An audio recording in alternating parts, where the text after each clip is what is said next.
one of the key things for me is, investing other people's money is more sacred than my own. And making sure that you protect that is the ultimate goal, because everybody's looking for a return of capital.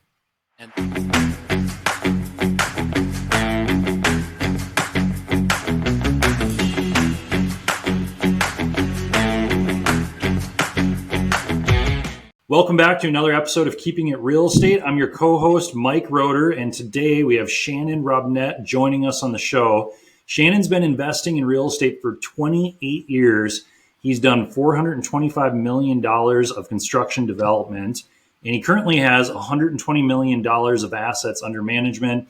He's done a ton of different development projects over the years, including schools, city halls, multifamily, industrial buildings, and now he's focusing in on multifamily and industrial. So with that, Shannon, welcome to the show. Thank you, Mike. Appreciate you having me on. Yeah, you bet. Well, I'm excited to have you on today. Really excited to dive into development. But before we do that, if you can share a little bit about your early days before you dove into real estate, and then what attracted you to real estate?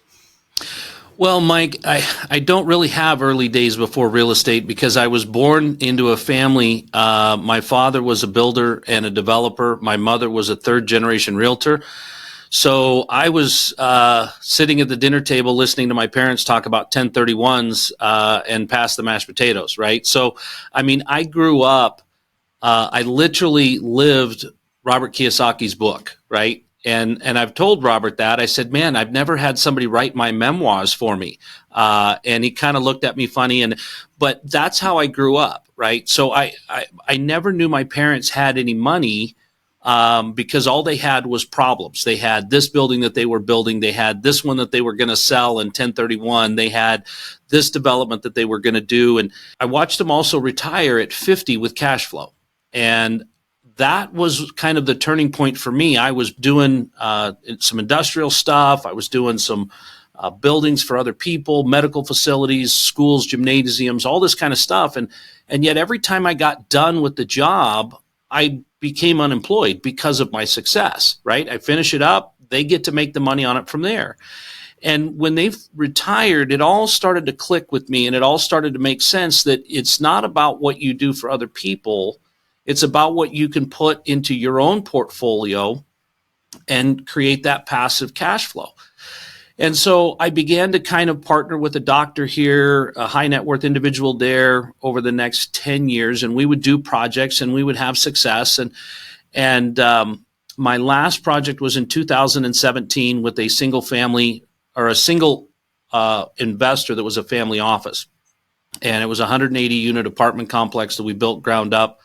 We had a very successful exit on that in 22, and the family office basically decided to divest itself and give the assets to each individual person. And so my source of capital went away, and at that point, I began syndicating. So I kind of came in reverse from most people. Most people get involved in real estate and then see the capital problem and, solve that and then, learn from there. Where I had been on the construction development management ownership side for almost 20 years at that point before I figured out that, hey, you know what, we can involve a lot of people in this deal, make it bite-sized for people on Main Street to get involved in large-scale assets. And so that's kind of been my journey. And then since 19, we've raised about $65 million in capital to deploy into different projects and developments.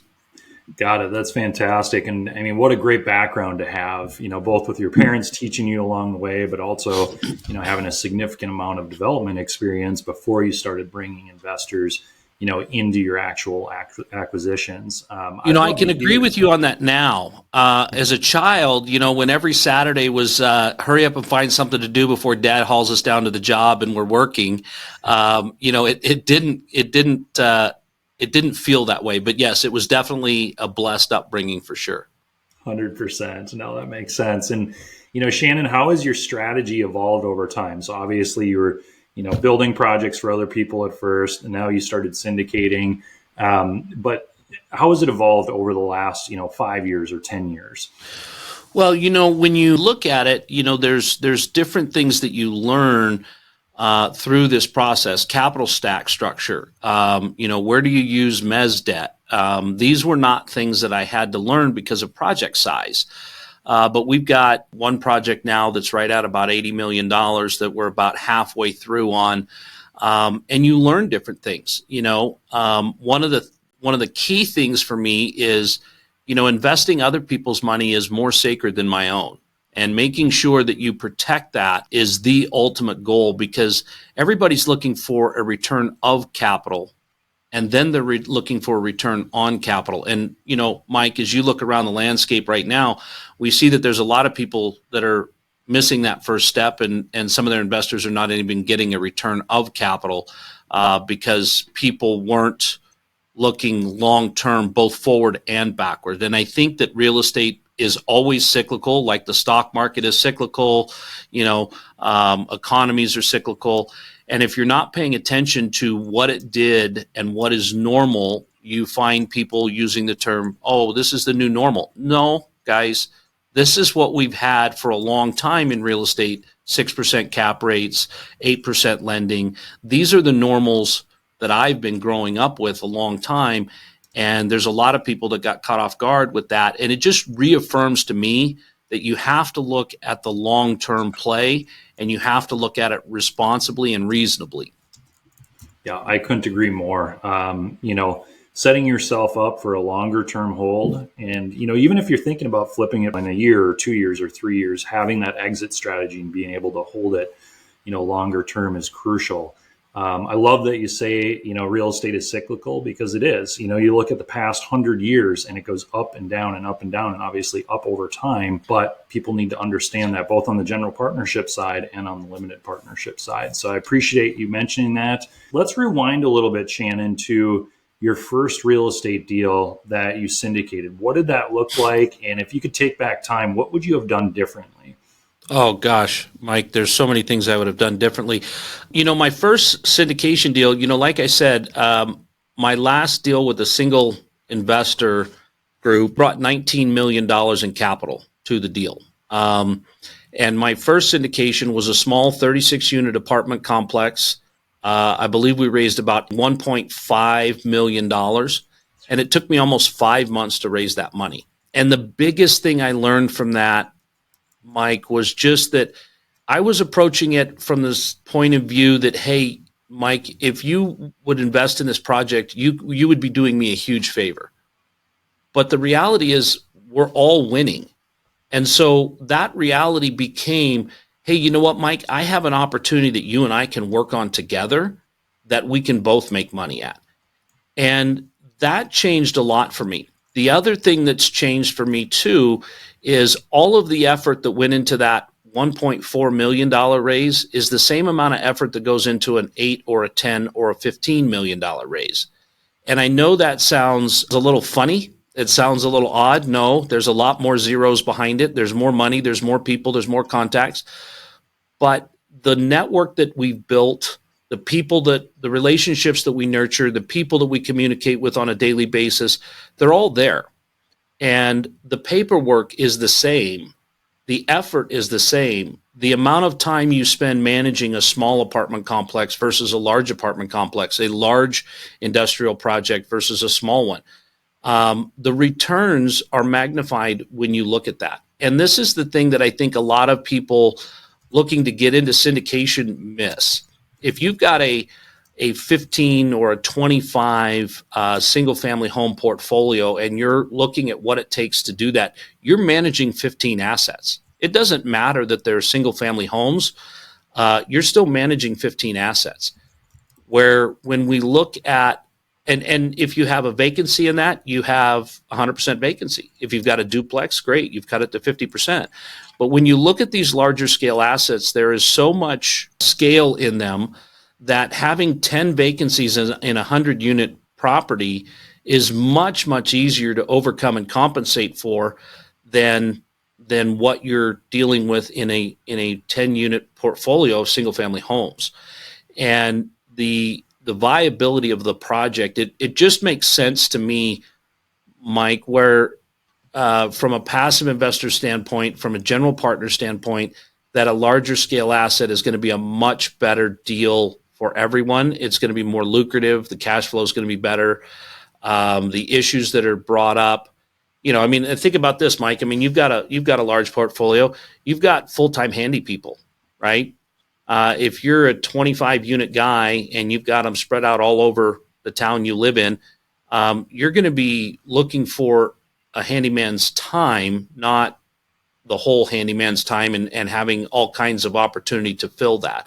So it's just simple things like that, right? That scale is better. Larger, bigger is better when it's properly managed.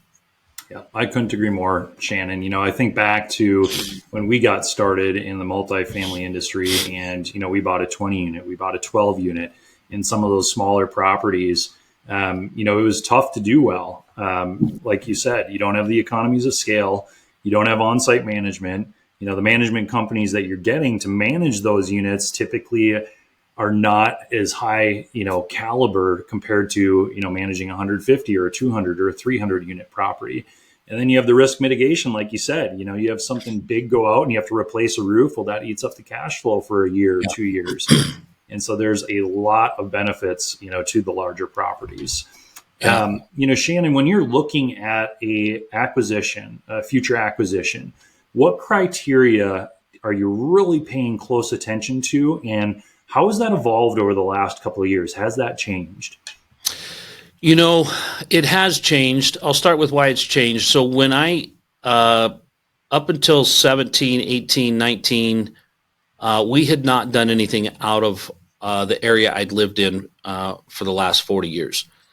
But one of the key criteria that we've looked at and that we embrace is not only job growth in a market, right, but wage growth.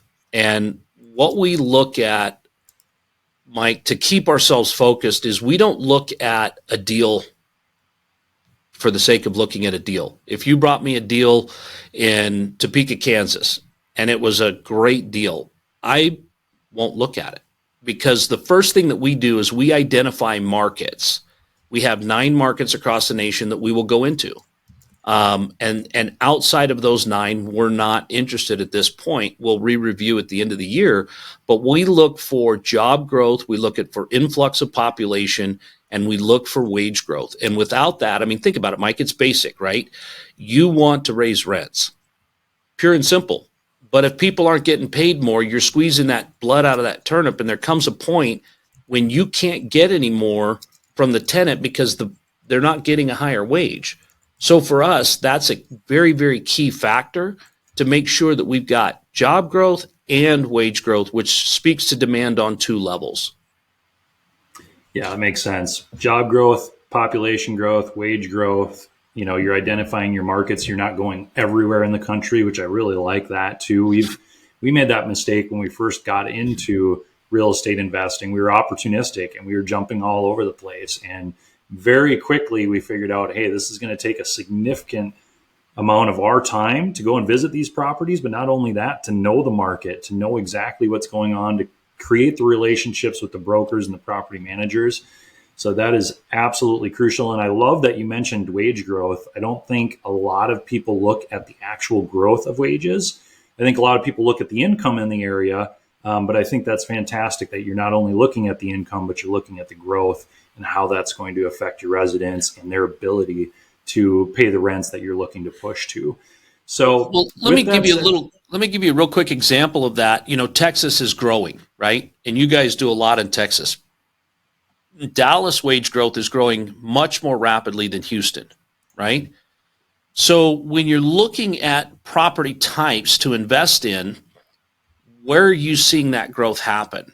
If you're going for the wage growth, you're going to go to Dallas for multifamily. But you see a lot of job growth in Houston. Where is that coming from? That's blue collar jobs. Where I'm in development, I'm at the top end of pricing for rents, right? So I realize I can't go develop new property in Houston. I just can't do it. I have to be able to come into the Houston market with a different product. And that's where industrial is such a key component for us, because we can look at a market like Houston and go, Houston is a solid market. There is a lot of blue collar wage growth right there. but there's not enough to develop a lot of new product, but there's a lot of new businesses moving in. So what comes first? First come the people, then come the jobs, then comes the housing. And that's the cycle that it works in, because people move out of, and we've seen this with COVID, we've seen a lot of people move out of a lot of areas because they don't like the politics. They don't like what's happened over the last couple of years. So they move somewhere that's more conducive to their family, to their lifestyle, to everything like that. So they move there, then they find a job there, and then they find their permanent residence there. And as that flux happens, wages will push when there's demand. And so in looking at that, we look at, the two different product types, multifamily and industrial, and we see where we can utilize both of those in the same market of Texas, but the sub-markets versus the cities, and we can see where we can implement in those cities and be successful. And let's talk a little bit more about industrial versus multifamily. Obviously, two completely different asset classes in the commercial real estate arena. What do you like about industrial versus multifamily? And then what do you like, with multifamily versus industrial? Well, let's talk about the tenant, right? So I'm going to tell you what the multifamily tenant does. The multifamily tenant they move in, right? They probably don't have stellar credit. They probably don't have much in the way of assets. They'll leave you for 30 or 50 bucks when the rent goes up and the guy down the street has some vacancy and drops the prices. They sign a 1-year lease, and a lot of times they don't even meet that full commitment, right? When you look at the industrial, you're dealing with business people. You're dealing with business owners. They have balance sheets. They sign 5 to 10-year leases. They establish roots. Their customers come there. They're known for being in that location. They stay long term. And the beauty of the industrial is when we sign that long-term lease, the tenant and I agree that we are going to sign a 5-year lease or a 10-year lease.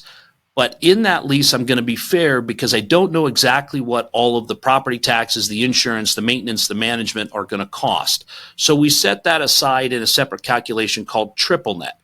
So right now, it's February. We're looking at all of our costs that we paid last year for all of our properties as far as what the taxes were, what the insurance was, and we've all seen a huge increase in both of those.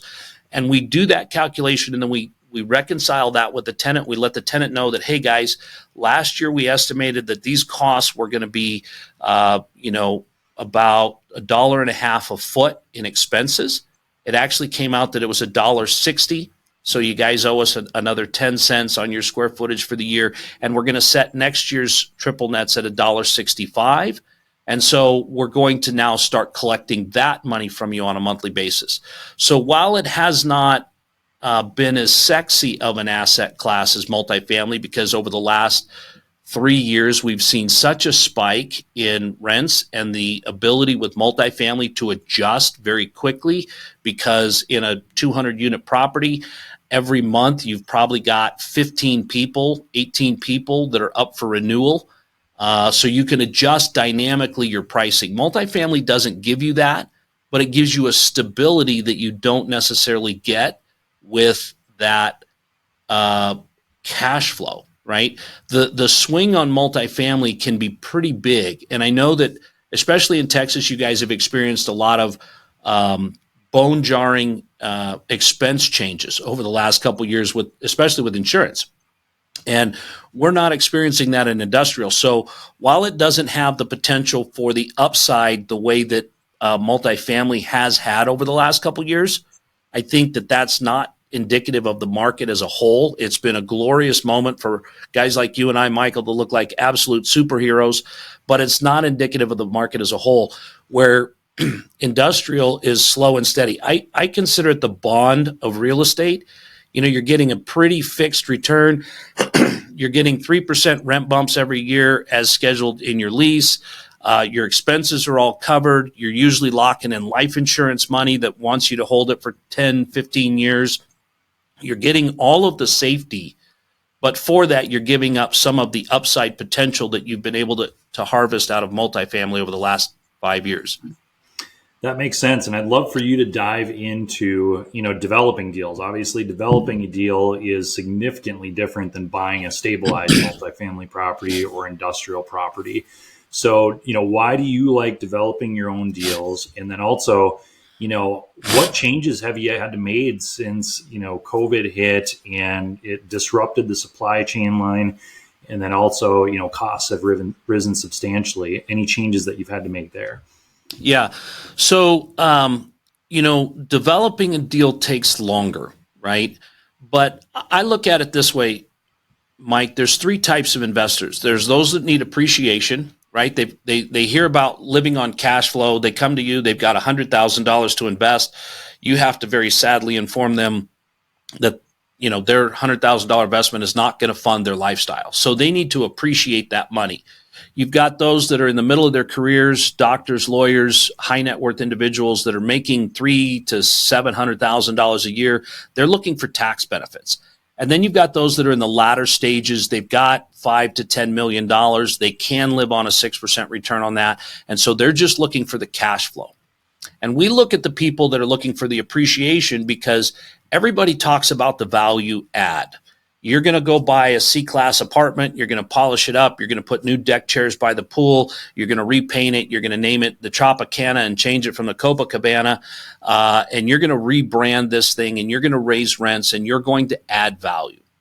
In development, we're doing the original value add. So we're taking a bare piece of ground, we're assembling the sticks and stones, and we're adding the value of the tenant. We're injecting that cash flow that was not there prior, and we're getting the largest bump that you'll ever get on a property, going from actual sticks and stones to a functioning asset that is producing income. And then at that point, we can either continue to maintain and manage that, we can exit. There's a lot of things that we can do there. And especially when you look at, we've taken out a lot of the variables. I'm sure, Mike, that your expenses on your typical C-class property are probably running in the 40%. We're running at about 29. We've got warranties. We've got brand new equipment. Really, for the first 5 years, we're replacing light bulbs and air filters. And so it really provides a better, a little bit more stable cash flow, even in the multifamily. And the last thing you look at is, if you look at nationally, the C and D class properties, those tenants are paying up to 45% of their income in rent. When you get out to the A class properties, those people are paying 26 to 30% of their income to rent. So you have a different class of tenant. You have a tenant that lives there because they want to, not because it's the only thing that they can afford. That makes sense. And, I think in that asset class, you also have tenants that truly care about their credit, whereas, in certain other demographics, they're not too concerned about it. So they're okay. Well, very well put. Yep, Very well put. So, huge benefit there too. And, obviously, I think every real estate investor out there has had challenging projects. It's just, it comes with the game. Can you discuss a challenging project or two that you've went through over the last 27 years and, how you overcame those challenges that were brought to you on that project? Well, I think that people forget about that part of the general partner, right? And, I tend to think that sometimes GP stands for general pain, right? But that's why really syndication makes so much sense, because you get professionals involved on the general partner side that their business is to deal with that pain. Their business is about pulling the right levers, and their experience is about how to make that the best opportunity for everybody. But I have had projects that have let's talk about COVID delays. I had switchgear for my electrical for buildings. We had buildings completed and sitting for 7 months that we couldn't occupy because we couldn't get power, right? As the supply chain ground to a halt, so did our projections. I mean, we thought we were going to be in and out on this project. We're a year delayed, which means a year more interest, right? These are things that a lot of people don't consider, and you have to be prepared for that. So working with a sponsor that has the depth to go in and go, okay, This is $200,000 a month in interest. How do we mitigate that for a year? Be able to overcome that instead of walking away from it and handing it back to the bank.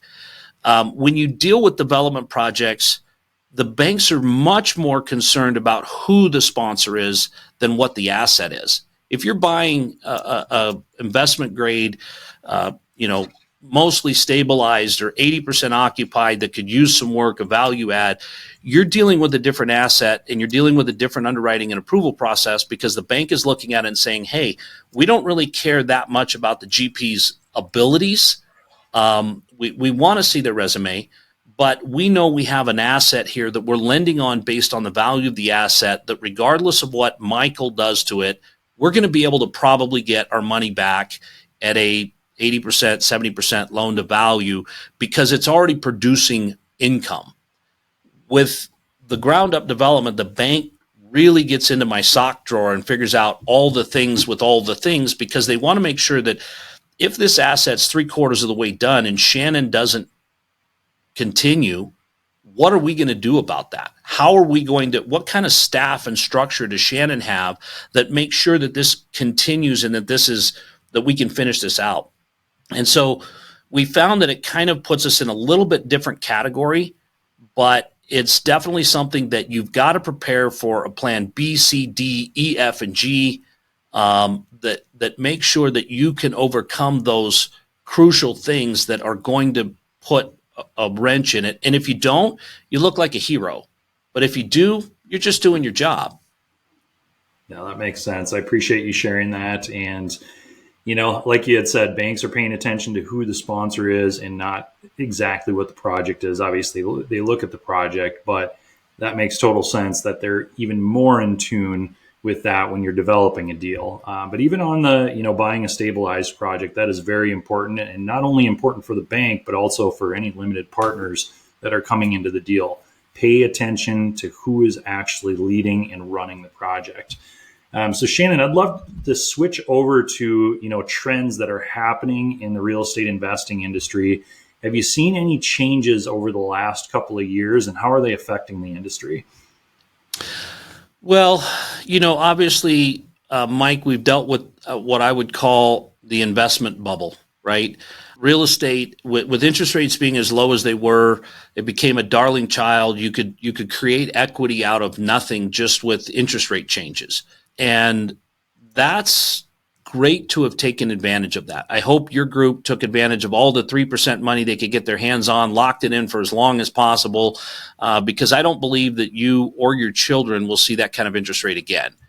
But that mentality created, in my opinion, a false sense of reality for a lot of investors that got involved in the short term, that haven't been involved in real estate, let's say prior to 2016, 2017, when we saw things really start to swing upward over really just interest rate changes. And so I think what we're going to see is again, similar to what happened in 2008, there was a lot of people that thought real estate was the darling child of investing, and done responsibly, it definitely is. The leverage, the tax benefits, all the things that are there, but there's still a responsibility to underwrite properly and to underwrite in a way that projects what could happen. To underwrite in a way that, we've got a deal, we assumed some 4% debt on an industrial deal. We have a 5 to 7 year window on that investment when we have 9-year debt. So if we're looking at the end of it at 5 years, it's not the best time to sell. We come to year 7, it's still not the best time to sell. We still have 2 more years to figure out what's going to happen in the market, harvest cash flow on that deal prior to our exit, so that we've got runway. And I think a lot of people got into that mindset of, hey, it's real estate, you can't lose. And you can. And you need to be prepared for that. And so I think that those are some of the trends that have been a little bit dangerous. I also think that investors have gotten a little drunk on the returns. We've gotten some fantastic returns, Mike. I'm not going to lie. We did a 22-month project that was supposed to be a 10-year hold. We did 104% return and got out, right? We would have been silly not to. But at the same time, if you're thinking that Shannon can produce a 50% IRR every single time, we're going to both be very disappointed when I I can't, because that's just not the way real estate works. Real estate is a great way to make money and to create wealth over a longer period of time. It's not a get rich quick scheme. So I think that whole marketing, that whole thing, I don't know what, just the aura about what's happened in real estate. I think the shine's going to come off, but the people that understand what real estate is fundamentally capable of doing over a 20-year lifespan in the business is going to be able to, they're still going to be able to reap the benefits and get the kind of returns that they need to get to that place in life where they can be completely passive and completely out of it, living on cash flow. Yeah, and I love that you said, give yourself runway, and that's something that we've shifted.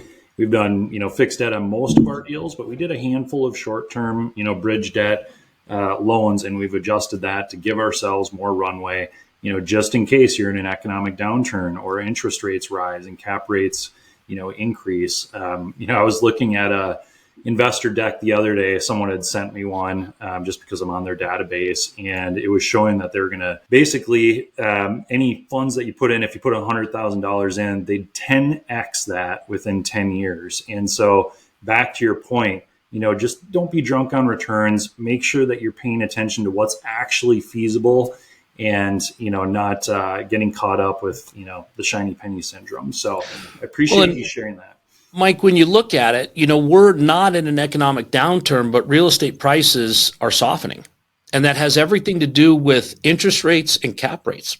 And I've never seen in my career inverted cap rates, right? I mean, I was looking at a deal the other day. It's a 6 cap on 6 3/4 debt, right? That doesn't make sense to me, right? I've always looked at it that whatever the interest rate is, add 1.5% to 2% to the cap rate. That's where you're going to be. There's got to be a spread there. There's got to be arbitrage. And I think as this kind of unwinds a little bit, we're going to see a more stabilized market. But as of right now, we've got people that are going, well, why can't you get me a 2X in 4 years? Well, if everything goes perfectly and it blows up, that's not unfeasible. However, how is a tax protected 7% sounding annually, right? That's really more the reality. And I think a lot of investors, where they're going toward the shiny is somebody that's pencil whipped that spreadsheet to tell them whatever they want. Yep. And I think that reality will return to the market. And unfortunately, those that chase the returns, unfortunately, I think they're going to find some difficulties along the way. Yeah, I completely agree. And, Shannon, looking ahead, where do you see the biggest opportunities coming down the pipeline in 2024, 2025, and so on? I think we're going to find those opportunities exactly where we just talked about moments ago. I think we're going to find those opportunities with people that overpaid, that overpromised, that undercapitalized, that they've done all of the things that appeared safe in 2021. Getting short-term debt, didn't seem like a bad idea in the end of 21, first of 22, because it looked like short-term was going to go for a long time. But then we go into another thing that the unexpected happens. COVID happens. Interest rates turn around and march straight upward, even though the economy is still fundamentally strong. Somebody's decided that inflation is now a bad thing. But that's what we were living on in the apartment rent growth market, was inflated prices. We kept going up in rents. We're a supply and demand issue. Not to make a political statement, Mike, but we've just introduced 5 to 9 new people to the United States that are going to need residency. They're going to need a roof over their head. They're going to need somewhere to live. We also still have the fundamental problem that started back in 2008 with not creating enough housing. So I think we're going to go into a huge crisis of being short on housing. We're seeing that in the large cities right now, where the homeless population is exploding. Those are going to have to shift. There's going to have to be things that are done there. And I think those are tremendous opportunities, because now you're going to have either government intervention of some sort, or something's going to have to happen to deal with the shortage of supply and just basic fundamentals, supply and demand. When you have that shortage, prices will indicatively go up. That makes sense. And I would strongly encourage anyone, jumping into the multifamily space or industrial or what have you, is pay attention to the actual market that you're investing in. Take a look at the supply, take a look at the demand, And like you said, Shannon, there's going to be a huge housing shortage. And we've also seen, permitting drop substantially in many of these markets across the United States. And so although there's some oversupply in some markets right now, as we move into 2025, 2026, 2027, that's going to work its way out. And, you're going to be in this environment where there's not going to be enough supply. Well, and Mike, the things that caused people to move during COVID, nothing has changed in those places that they're moving from, right? And again, not a political statement, but if people are moving for quality of life and you're investing in those areas, you're going to see that uptick because, Austin, Texas is a perfect example. Elon decides to move a company there. Here comes all these jobs. Wage growth is happening. Boom, boom, boom. Next thing you know, it's the leader in price appreciation in the nation. Based on that, it was a great time to have been in. Based on that, is it a great time to stay in? Because who's going to continue to move there now that it's become unaffordable? But then you look at the markets that you're in with Dallas and Houston, those markets, San Antonio, are still fairly affordable. And you still have the people moving in from all over the nation because of the reasons that caused them to want to move in the first place. And so when you look at that, I don't think that this ship is not going to turn quickly, but being properly positioned and seeing where you can be ahead of the game and looking at the future trends is going to put you in a position that if you want slow, patient growth and you're willing to position yourself in those markets, you're going to see that. But like you indicated, it's probably going to be 25, 26, and 27 before those start really, really showing up. But that's the beauty of real estate, right? Definitely, 100%. And with that said, Shannon, before we wrap up today, a couple of additional questions. First off, what advice would you give for investors out there that are looking to get started in investing in real estate? And then also for those experienced investors out there? There's been a war cry out there, don't hesitate, invest in real estate, right? I think that is probably not the best advice. I think you need to learn to understand what you're doing. And it doesn't mean you need to learn everything on YouTube or, great podcasts like this. You get with experienced syndicators, get with the people that have the experience in the market. Because, Mike, I'm going to guess that if an investor came to you and said, Mike, I really need to understand this underwriting. I want to make an investment. I want to make a smart and sound investment. Help me to understand how you got there. I'm pretty confident that you're going to sit down and you're going to help them understand how this spreadsheet really works. And those are the kind of things that people need to look at. You need to understand that, Mike, you've had fantastic returns in the past. Great. It might have been serendipitous. It might have been the market. But how did you get there? What are the economic indicators? What are the spreadsheets? What are the things that you look at that make sure that you can repeat that? And for investors to truly understand that, we see that all the time in the stock market. Tesla's hot. Everybody's buying Tesla. Tesla's now coming down. Everybody's selling Tesla. They have no idea why they invested in Tesla other than everybody else liked it. But real estate isn't like that. You've got to know your sponsors, and most quality, good sponsors that have been around for a long time will take the time. I think the best asset my company has to offer is education. Making sure that you understand it, because I don't want a phone call in 12 or 16 months from somebody that's irate because they didn't understand what was going on and they're not getting what they thought they were getting. I thought I was getting my money back in 12 months. I thought you were going to get me a 3X, all these different things. I want to make sure that they understand that they can read and follow along and they can go, yes, I've made my decision that I think Mike is running a sound business. He's got sound fundamentals. I can follow them through. They make sense. And I'm going to make that investment based on understanding and knowledge, not based on following a crowd. I love that advice. And I love the advice of asking questions. If you don't understand a spreadsheet, either wait until you understand what you're getting into or ask the question and get familiar with the underwriting and what the sponsor is looking at. So I think that's huge. And, something to piggyback on that, the smallest changes can make the biggest differences in return. So when you're taking a look at a sponsorship's acquisition and their opportunity, you have to know what you're looking at, because the smallest tweaks can bring, the returns from 30% over a 5-year period to 150%, return over a 5-year period. So get to know that. And like Shannon said, just make sure that you ask questions. So Shannon, before we part ways, I'd love for you to give our listeners a book recommendation, something that's made a positive impact on you over the years. Any books or podcasts that you'd highly recommend our listeners to take a look into?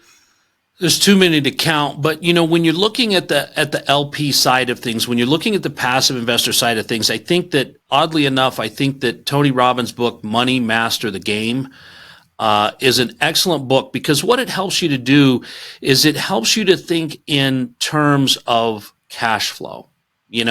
Most people, when we go to work, we look in terms of what are we making this year, right? We're changing time for money. We're working this year.